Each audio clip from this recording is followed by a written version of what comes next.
जैसे सूर्य का तेज है और सूर्य के पास कोई वस्तु चली जाए तो क्या करेगा, अपने तेज से उसको नष्ट कर देगा, उसके तेज को जला देगा वो। तो ऐसे उन्होंने कहा कि वे जानश्रुति के महल के ऊपर से उड़ रहे हो तो थोड़ा इनसे बच के रहना, इस व्यक्ति से, ये बड़ा तेजस्वी है, तुम्हारे तेज को नष्ट ना कर दे कहीं। तो दूसरे वाले हंस ने कहा कि रैक्व गाड़ीवान से भी ज्यादा तेजस्वी है क्या ये? तो ये बात उन्होंने सुन ली जानश्रुति ने। तो उन्होंने अपने व्यक्तियों को भेजा कि भाई पता लगाओ ये रैक्व गाड़ीवान कौन है। तो वो बड़े बड़े नगरों में शहरों में ढूंढते फिरे कि कोई बड़ा ही बिजनेसमैन होगा, यदि उसकी इतनी ज्यादा, राजा से भी ज्यादा प्रसिद्धि है ऐसा कहा है तो उनको कहीं मिला नहीं। तो फिर उनको मुश्किल से कहीं जंगल में एक गाड़ी के नीचे बैठा मिल गया रैक्व गाड़ीवान। तो वो वाली कथा इसमें बताई है, तो इसको पढ़ते हैं। अस्य जानश्रुति नामकस्य शूद्रस्य, तो वो उनके अपने व्यक्तियों को भेजा ना उसके पास, रैक्व गाड़ीवान के पास। तो वो उन्होंने कुछ भाव ही नहीं दिया उनको। उन्होंने कहा कि राजा ने आपको बुलाया है। तो बोले तुम भागो यहाँ से, मेरे से बड़ा राजा कौन है, मैं किसी राजा को नहीं जानता हूँ। तो इसलिए सन्यासी तो क्या होते हैं, महाराज होते हैं, राजाओं के से भी बड़े महाराज, वो किस राजा को समझते हैं। तो उन्होंने मना कर दिया। तो फिर जानश्रुति खुद उनके पास गई, और जब उनके पास गए तो उन्होंने उनको संबोधन किया, अरे शूद्र तू आ गया। तो क्योंकि वो राजा है तो शूद्र तो है नहीं, तो फिर भी शूद्र संबोधन क्यों किया? क्योंकि वो ब्रह्म विद्या को नहीं जानता था।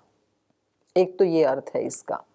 और दूसरा अर्थ ये है कि पता नहीं वो जन्मना क्षत्रिय थे या नहीं थे, जन्मना शूद्र थे क्या? तो जन्मना शूद्र तो नहीं थे, क्योंकि राजा का दायित्व क्षत्रिय को ही दिया जाता है। लेकिन क्योंकि उन्होंने ब्रह्म विद्या का ज्ञान उनको नहीं था, तो इसलिए गाड़ीवान रैक्व ने उनको शूद्र कह करके संबोधित किया। तो इसलिए यहाँ पर भाष्य में आया अस्य ज्ञान श्रुति नामकस्य शूद्रस्य, ज्ञान श्रुति नाम का जो शूद्र था उसका ब्रह्म विद्यायाम अनादर श्रवणात्, ब्रह्म विद्या के विषय में उसका अनादर हुआ। एक इतना बड़ा प्रतिष्ठित राजा और एक गाड़ीवान व्यक्ति के पास गया और वो व्यक्ति उनको शूद्र कह करके बुलाई, तो अनादर हो गया ना राजा का। तो अनादर श्रवणात् खलु शुक शोक संजात है, उसको शोक लगा। तद आद्रवणात्, ततः शुचा, शुचा मतलब शोकेन, आद्रवणात्, शोक के कारण वो दौड़ा वापस ब्रह्म विद्या उपदेश ग्रहणाय, और ब्रह्म विद्या का उपदेश ग्रहण करने के लिए रैक्व समीपम द्रुत गत्या आगमनात्। तो उसको बहुत कष्ट हुआ जब उसको शूद्र कहा, तो वो उनके पास ब्रह्म बोले, अगर आप मेरे को शूद्र मान रहे हैं तो फिर आप मेरे को ब्रह्म विद्या का उपदेश दो। तो उसको बहुत कष्ट हुआ, तो पहले वो दौड़ा और फिर दौड़ करके उसी के पास आया, रैक्व के पास ही। तो इसलिए शूद्र शब्द की निष्पत्ति बताई है यहाँ इन्होंने, भाष्यकार ने। शोकेन आद्रवणात् शूद्र, तो वो तो क्यों शोक से दौड़ा, क्योंकि उसको शूद्र कह दिया था। तो ब्रह्म विद्या उपदेश ग्रहणाय, ब्रह्म विद्या का उपदेश ग्रहण करने के लिए रैक्व समीपम द्रुत गत्या आगमनात्, रैक्व के समीप, क्योंकि वो बहुत द्रुत गति से आया।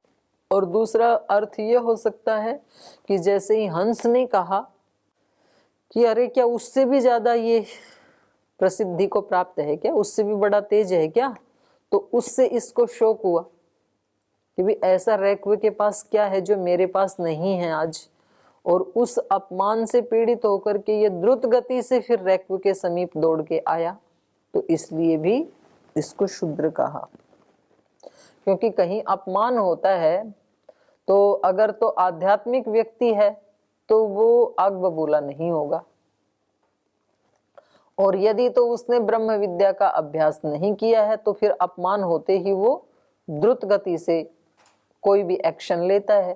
तो इसलिए उसको क्या कहा जाएगा, शूद्र शोकेन, शोक के द्वारा, शोक से पीड़ित होकर के, आद्रवती, वो भागता है यदि, क्योंकि जो आध्यात्मिक व्यक्ति होता है वो तो शोक के पार चला जाता है ना।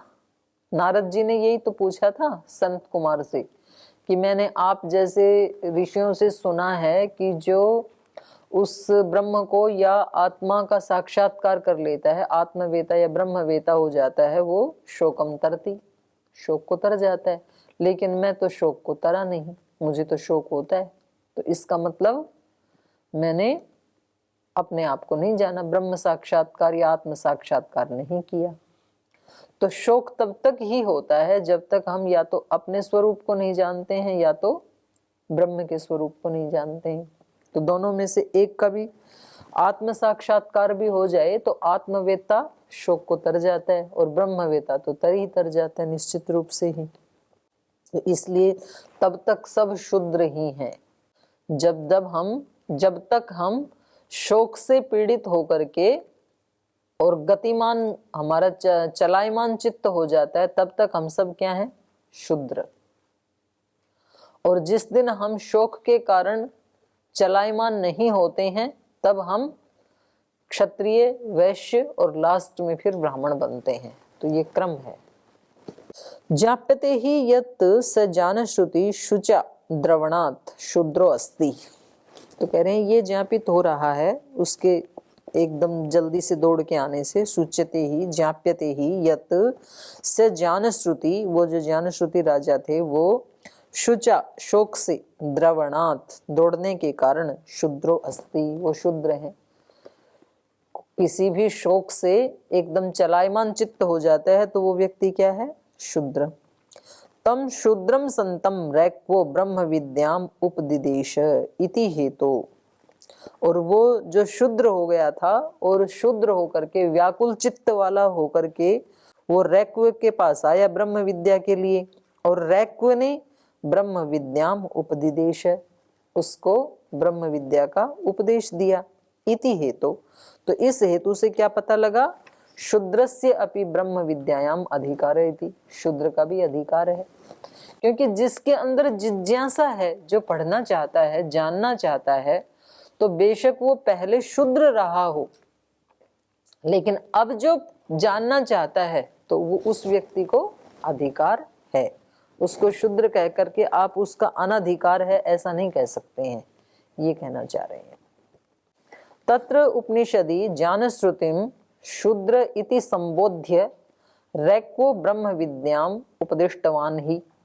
कह रहे उपनिषद में कथा ये आती है कि उस जानश्रुति को पहले तो शूद्र कह करके संबोधित किया रैक्व ने, और शूद्र कहने के बाद फिर उसको ब्रह्म विद्या का उपदेश भी दिया। तो इससे क्या पता लगता है? शूद्र भी ब्रह्म विद्या का अधिकारी है, उसको भी ब्रह्म विद्या को जानने का अधिकार है। तो मनुष्य मात्र को हो गया ना। रैक्वो ब्रह्म विद्याम उपदिष्टवान ही जानश्रुतिर पौत्रायण। अब ये जो मैंने कहानी बताई ना उसको बता रहे हैं ये। जानश्रुतिर पौत्रायण श्रद्धा देयो बहुदाई बहुपाक्य आस। जानश्रुति जो है वो पुत्र पौत्रों वाला था, और श्रद्धा देयो बहुत देता था वो, बहुदाई बहुत देता था, बहुपाक्य बहुत उसके यहाँ पकवान बनते थे, माने खाते थे गरीब लोग, ऐसा वो राजा था। पुनरेव जानश्रुति ही पौत्रायण सहस्रम गवाम निष्कम अश्वतरी रथम दुहितरम तद आदाय प्रतिचक्रमे। तो बीच की जो है इन्होंने डॉट डॉट कर दी, पूरी कहानी जो मैंने सुना दी वो छोड़ दी इन्होंने।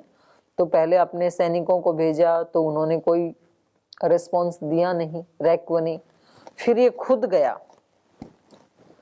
पुनरेव जानश्रुति पौत्रायण सहस्रम गवाम, पहले ये खुद गया अकेला, तो भी इसको शूद्र कह करके भगा दिया। बोले शूद्र तू मेरे से ब्रह्म विद्या का उपदेश लेना चाहता है, भाग यहाँ से, तो भगा दिया उसको। फिर ये दोबारा गया, क्योंकि इसको ये था कि अगर मैं इसके कारण ही इतना सब करके भी मेरे अंदर ब्रह्म विद्या की कमी के कारण यदि मैं शूद्र कहला रहा हूं तो ये ब्रह्म विद्या में सीख करके ही रहूंगा। तो अगली बार फिर ये 1000 गायें लेकर के गए अपने साथ, सहस्रम गवाम निष्कम, सोना लेके गए, स्वर्ण मुद्राएं लेके गए, और अश्वतरी रथम, अश्वतरी वैसे खच्चर को भी कहते हैं, और इसका शब्द देखें तो अश्व अश्वतर, तो अश्व से भी श्रेष्ठ ऐसा अर्थ होना चाहिए। और इसका महर्षि दयानंद ने अर्थ किया है अश्वतरी का अग्नियान नौका।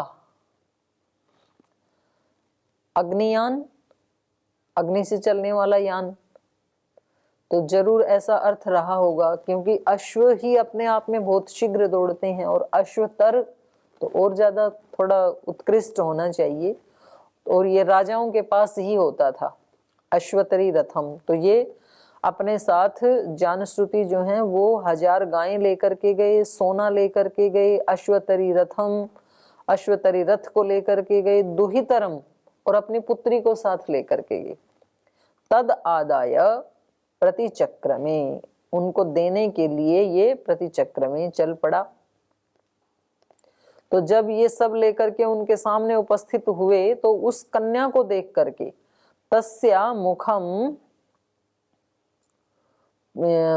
उपोदग्रहणन है ना, प कर लो, मुंह के बाद पो, मुखम उपोदग्रहणन उवाच, ये वहां की कहानी है ना।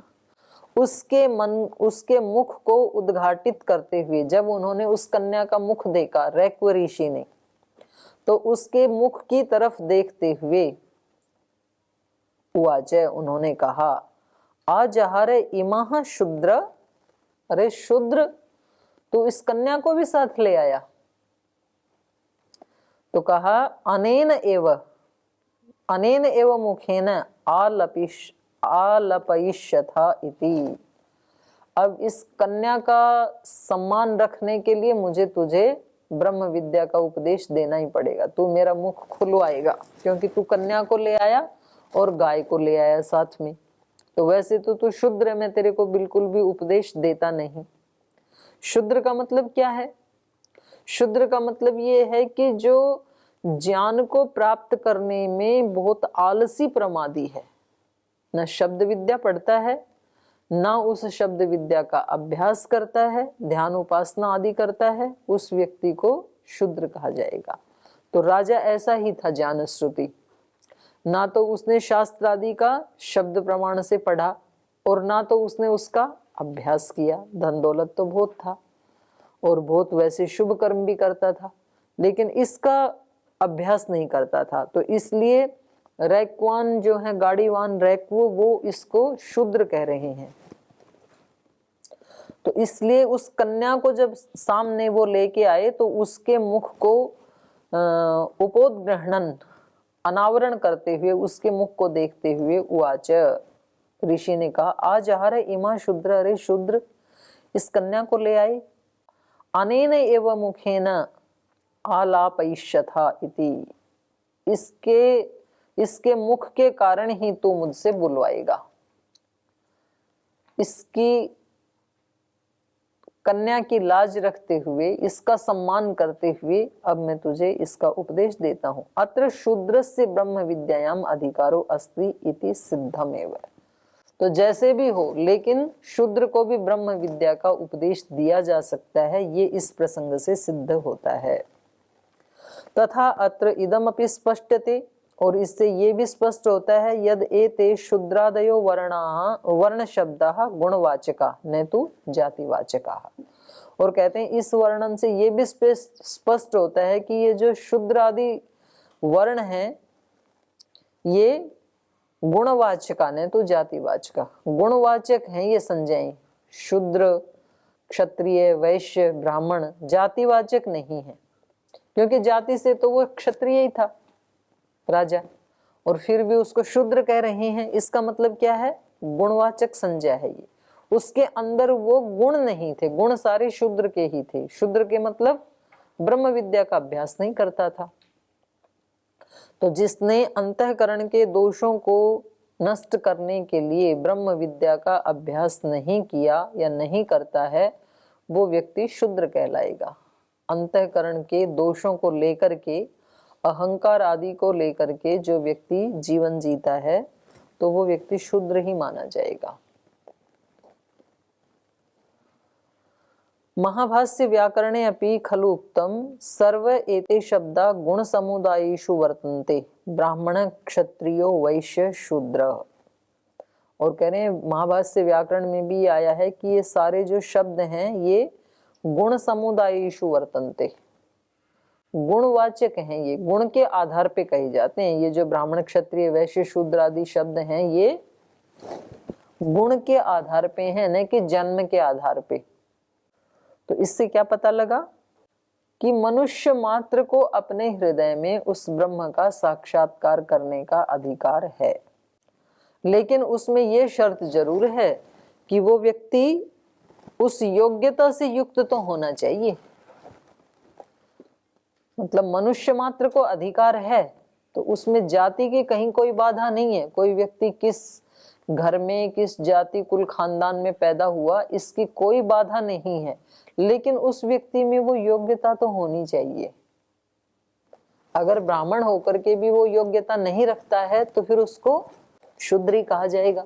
क्षत्रिय होकर के भी वो योग्यता नहीं रखता है तो शूद्र कहा जाएगा। वैश्य होकर के योग्यता नहीं रखता है तो शूद्र कहा जाएगा।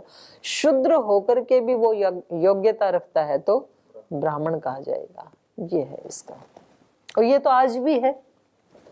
आज भी कुछ खास काम करने के लिए खास योग्यता ही तो देखी जाती है ना। तो कल भी तो बताया था ना मैंने, आईएएस बनने के लिए हर व्यक्ति आईएएस की परीक्षा दे सकता है, लेकिन उसकी वो योग्यता तो होनी चाहिए ना।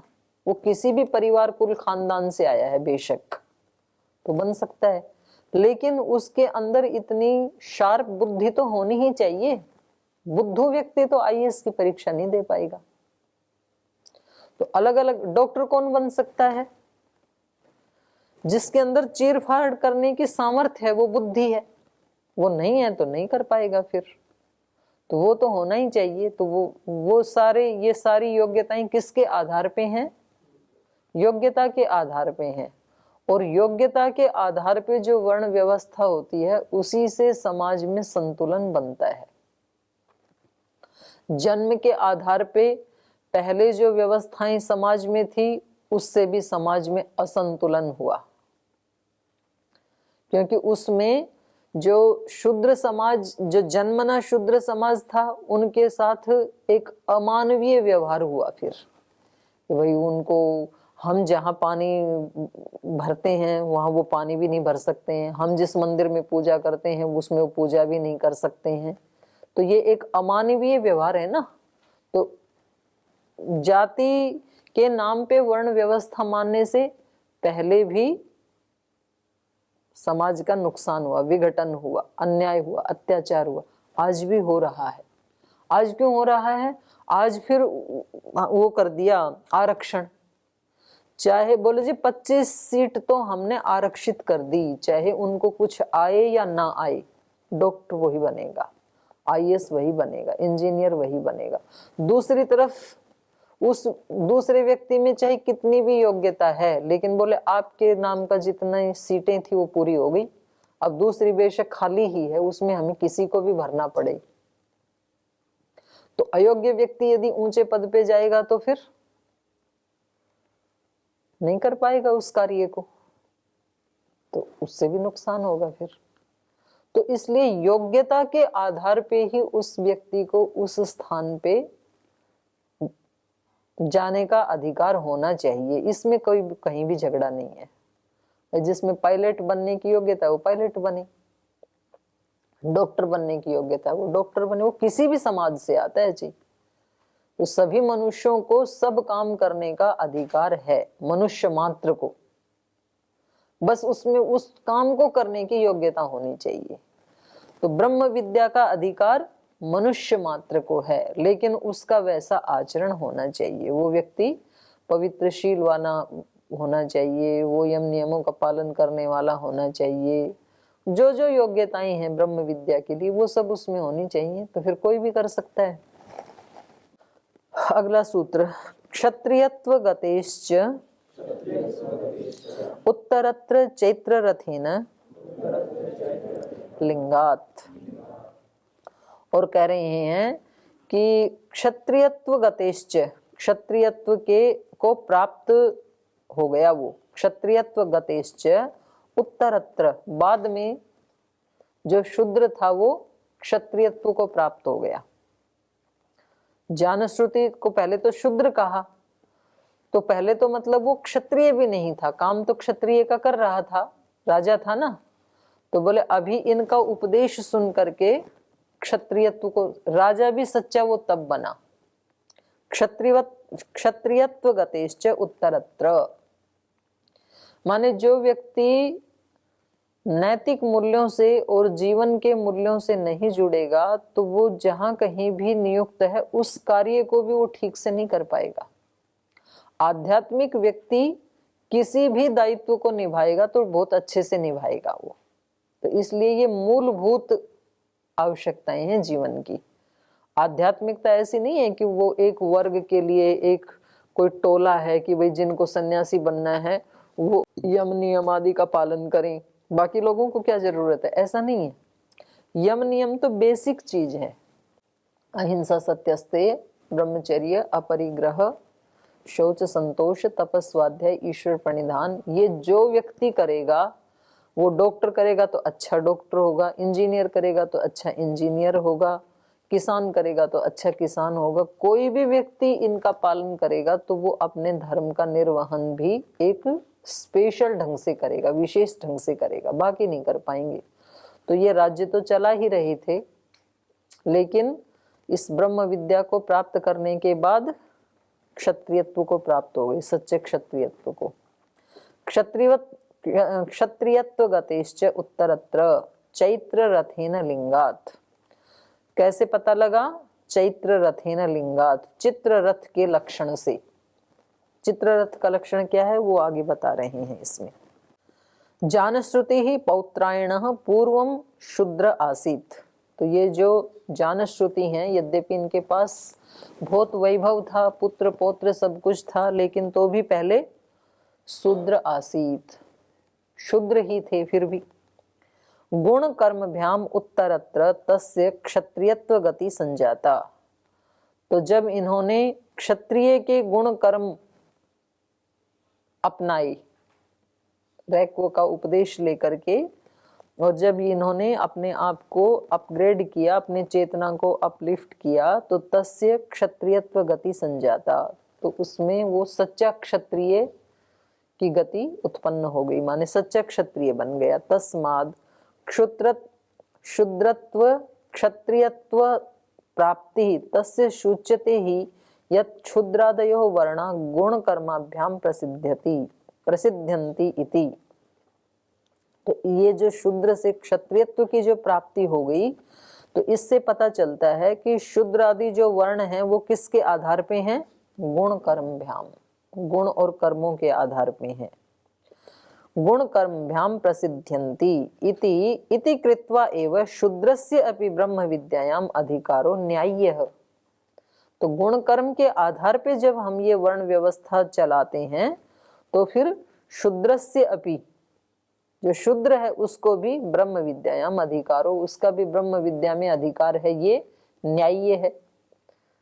अगर हम उसको बिल्कुल ही हटा दें तो जब वो व्यक्ति अपनी चेतना को अपलिफ्ट करना चाहेगा तो वो तो आ ही नहीं सकता है फिर, तो ये तो अन्याय हो गया।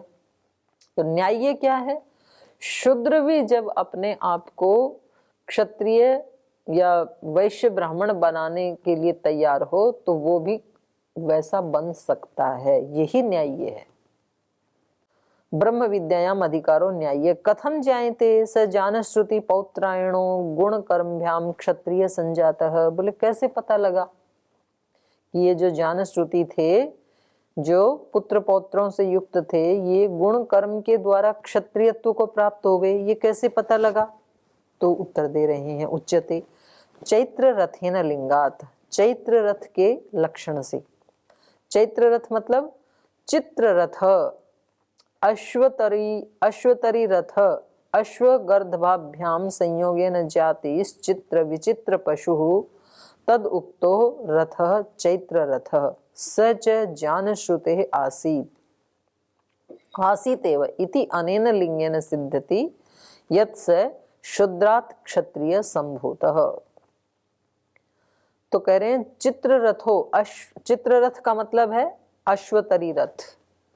तो ये स्थूल वर्णन जो है वो तो आपको स्पष्ट ही हो गया, सरल ही है शब्द ये। और इसका जो आध्यात्मिक अर्थ होगा वो होगा कि चित्ररथ, चित्ररथ माने विचित्र रथ, रथ शरीर को कहते हैं ना। तो अध्यात्म विद्या के श्रवण से और उसके अभ्यास से शरीर की स्थिति भी विचित्र हो जाती है। विचित्र मतलब श्रेष्ठ हो जाती है, विशेष हो जाती है। जैसे संध्या के मंत्रों में है ना, चित्रम देवानाम उदगाद अनीकम, देवानाम चित्रम अनीकम उत अगात। संध्या करते करते इस व्यक्ति की स्थिति ये हो जाती है कि सब दिशाओं में इसको ब्रह्म ही ब्रह्म दिखाई देता है। प्राची में, दक्षिणा में, उदीची में, प्रतीची में, उदीची में, नीचे, ऊपर, मनसा परिक्रमा के बाद। तो अब इसकी स्थिति क्या है कि ये चारों तरफ से अपने आप को ब्रह्म के सुरक्षा कवच के बीच में बैठा हुआ पाता है। और दिव्य शक्तियां इसके सामने, दिव्य विचार, दिव्य भावनाएं, दिव्यता की अनुभूति, वो अनेक सेना की सेना के रूप में इसके सामने अभिव्यक्त होती हैं। मतलब बाढ़ सी आ जाती है चारों तरफ से, दिव्यता ही दिव्यता। देवानाम उदगाद अनीकम, देवानाम अनीकम उदगात। दैवी शक्तियों की, दैवी अनुभवों की, दैवी विचारों की, दैवी भावों की सेनाएं, सेना तो बड़ी होती है ना, बहुत सारे होते हैं उसमें। तो अनेक मतलब सेना। तो अभी दिव्यता की पूरी सेना की सेना आ गई। कोई एक भाव नहीं आया इस साधक के सामने जो संध्या कर रहा है, बल्कि चारों तरफ से दिव्यता ही दिव्यता आ गई। तो ऐसे ही यहाँ पर भी, जैसे वहां चित्रम देवानाम है, विचित्र विचित्र गुण देवों की, चित्रम देवानाम। तो ऐसे ही यहाँ पर चित्ररथः चैत्र रथः, अध्यात्म विद्या के अभ्यास से शरीर भी कैसा हो जाता है, प्रकाशित हो जाता है, दिव्यता से युक्त हो जाता है, ब्रह्म तेज से युक्त हो जाता है। गीता में भी आया ना कि इसके सारे द्वार कैसे हो जाते हैं, तेज से युक्त हो जाते हैं साधक के, जो साधना करता है। तो यहां भी कहा कि ऐसे पता लगा चित्ररथ। अब ये क्या बन गया, चित्ररथ का मतलब ही अश्वतरी रथ। अश्व घोड़े को भी कहते हैं, अश्व प्राण को भी कहते हैं, अश्व इंद्रियों को भी कहते हैं। तो साधना करने के बाद जो हमारे प्राण हैं वो क्या हो जाते हैं, अश्व से अश्वतर। उसकी सामर्थ्य बढ़ जाती है ना साधक की, इंद्रियों की, शरीर की, वाणी व्यवहार की। तो इसका रथ कैसा हो गया राजा का, अश्वतरी रथ हो गया। रथ तो हो गया शरीर और अश्व हो गए इंद्रियां, प्राण आदि। तो उनकी सामर्थ्य बढ़ जाती है। तो पता लग जाएगा ना कोई व्यक्ति साधना कर रहा है या नहीं कर रहा है, ये कैसे पता लगे। उस व्यक्ति के शरीर को देख करके, उसकी इंद्रियों को देख करके, उसके व्यवहार को देख करके, उसके प्राण शक्ति को देख करके महर्षि दयानंद साधना कर रहे हैं या नहीं कर रहे हैं, ये कैसे पता लगा। जब उन्होंने बैलगाड़ी को, जिसको बैल भी नहीं खींच पा रहे थे, उसको बाहर निकाल दिया कीचड़ से, दलदल में फंस गई थी गाड़ी। तो इससे क्या पता लगा कि उस व्यक्ति के प्राण कैसे हो गए, अश्वतर, पहले से श्रेष्ठ हो गए, उच्च कोटि के हो गए। तो पता लग गया है कि साधना कर रहा है और ब्रह्मत्व को प्राप्त हो गया, ब्रह्म विद्या को प्राप्त हो गया। तो ऐसे ही इनका भी पता लगा कि अब इनका रथ कैसा हो गया, अश्वतरी रथ। अश्वतरी रथ इन्होंने बाहर जो पशु है उसके बारे में बताया, खच्चर के बारे में बताया है। अश्व गर्दभाभ्याम संयोगेन, अश्व और गर्दभ के संयोग से जो जाति विशेष विचित्र जो पशु है उसको कहते हैं अश्वतरी। तो उस समय की ऐसी प्रथा होगी कि जो राजा होगा उसके पास अश्वतरी रथ मिलेंगे। तो क्योंकि इस समय इसके पास अश्वतरी रथ है, चैत्र रथ स जान श्रुते है आसीत, वो चैत्र रथ उस ज्ञान श्रुति के पास था। चैत्र रथ माने विचित्र रथ, विशेष प्रकार की योग्यता वाला रथ, क्योंकि उसके पास आ गया। तो रथ माने शरीर, और उसमें ब्रह्म विद्या की विचित्रता आ गई, विशेष शक्तियां आ गई। तो इस लिंग से, इस लक्षण से ये सिद्ध हुआ, ज्ञान श्रुते आसीद इति एतेन लिंगेन सिद्ध्यति। तो इस लक्षण से बोले पहले ज्ञान श्रुते चैत्र रथ सच ज्ञान श्रुते है आसीत एव। चैत्र रथ तो उसके पास था ही, अब कैसा हो गया? अश्वतरी रथ वाला हो गया। तो कहा कि इति अनेन लिंगेन, इस लिंग से, इस लक्षण से सिद्ध्यति, सिद्ध होता है, यत् से शूद्रात् क्षत्रिय संभूत, वो शूद्र से क्षत्रिय हो गया था। यतो ही अश्वतरी रथ क्षत्रियस्य भवति, क्योंकि अश्वतरी रथ क्षत्रिय के पास ही होता है। अश्वतरी माने सामान्य प्राण, सामान्य शक्ति सबके पास बराबर ही है। क्षत्रिय के पास थोड़ी ज्यादा होती है ना प्राण शक्ति, इंद्रियों की शक्ति, तो यही उसकी पहचान है, और वो उसके पास आ गई। तो पहले उसके पास थी नहीं, तो छोटे से अपमान को सुनकर के ही वो परेशान हो गया था, डिप्रेशन में आ गया था। तो ये 2-3 पंक्ति बची हैं, इनको फिर हम कल पढ़ेंगे। आज समय हो गया, आज यहीं विराम लेते हैं।